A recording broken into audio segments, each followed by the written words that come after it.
Welcome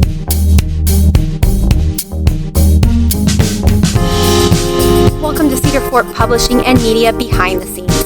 I'm Valerie Lovelace, and I'll be your host today. Joining me again today is Bob Freeman. Bob, let's continue our stories. We left off yesterday with World War II, with the soldier in the water. So Phil Shumway is in the water. He's been in the water for 7 days, and he's starting to lose hope. And he realizes along the way during these days that there's a very slight chance, only a slight chance that he'll be rescued. The likelihood is that he'll perish there on that tube. And in that process of time, he really reflects on his gospel life and on his family, and he has these reflections of confidence that he knows he's lived a good life. His parents have both previously passed on, and so he yearns for the reunion with family, with parents, and he has that hope in Christ and that optimism. But of course, at the same time, he laments that his sweet bride of such a short time will be left widowed and so young in life, and this is a burden, and he feels that too. So you can just feel this testimony and confidence, and yet this tension of leaving mortality so young. Mm-hmm. Well, about the evening of the seventh day, and I think I have this right, he sees a group of ships that are making their way toward him. And they're in a zigzag pattern, which was typical of the time to avoid detection by enemy submarines and such. And so he's very close to them, and he tries with whatever energy he has left to signal from that little float tube that he's there, but they do not depart in the least from their pattern. And you can just picture in your mind's eye them continuing on across the sea. And he knows this is the last hope that he had.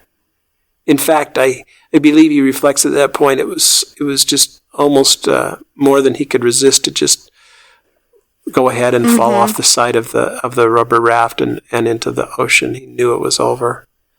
But he did not. And the next morning, just as the sun rose, he could hear a plane in the offing. Oh, no, excuse me, a small boat, a little PT boat skimming across the water and toward him. And he knew that his rescue was in sight. And sure enough, two big sailors picked him up from his little raft and put him onto their boat, and his life was preserved. And sure enough, the convoy of ships that had come the previous evening had seen him, but they were not allowed by policy to break from their pattern. So they had to continue on. They simply took the markers of where he was. And then the next morning, a rescue ship was sent his way. And what I found remarkable is that Brother Shumway, he went on to have a very full and successful life, and that's a story in and of itself. Worked at BYU for his career, but he kept that little rubber raft. They allowed him to keep that as a sort of his souvenir from his ordeal, and that was something that he really bonded with. To say that was the difference for him between life and death on that difficult sea.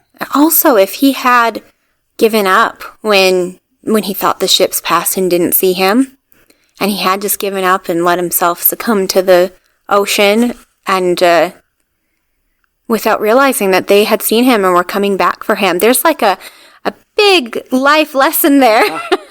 Well, it brings to my mind the words of Winston Churchill during that same war, never give up. Never, never, never give up. And Phil Shumway personified that. Wow. That's amazing. That must have been so frightening. Talk about having like PTSD from something, almost starving to death, and it's a miracle he didn't dehydrate and or freeze, or there's so many things trying to kill you out there in the open ocean. Wow, that's an amazing story. What do you have for us today? Well, I think if it's agreeable, we'll just continue something of a chronology of different places and times when the saints have been. Yes, and I definitely want to get to, surely you've had some more modern day stories from our recent wars, so we definitely don't want to forget them. So go ahead, continue on.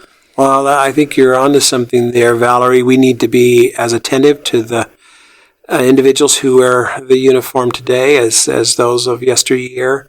I'm hesitant sometimes to get too fixed on a particular conflict or generation, labeling, the greatest generation, because one thing I've learned in the last short period of time studying the experience of our saints in World War I is that that was a terrible conflict. That was a conflict that changed the world in many respects. And it was a conflict that introduced a kind of violence to warfare that had been never before experienced.